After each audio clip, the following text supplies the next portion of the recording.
Almighty God says in the book of Exodus, chapter number 20, verse number 3 to 5, "Thou shalt have none other God besides me.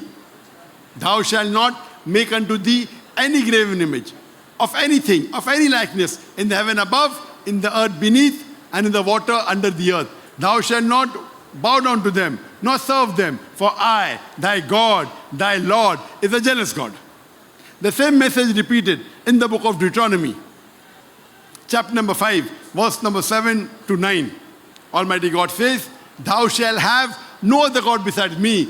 Thou shalt not make unto thee any graven image of anything, of any likeness, in the heaven above, in the earth beneath, and the water beneath the earth. Thou shalt not bow down to them, nor serve them, for I, thy God, thy Lord, is a jealous God." So if you read the scriptures of Judaism, you'll understand that Judaism believes that you should worship only one God. And that God cannot have any images. So if you read the Jewish scriptures, you'll understand the concept of God in Judaism.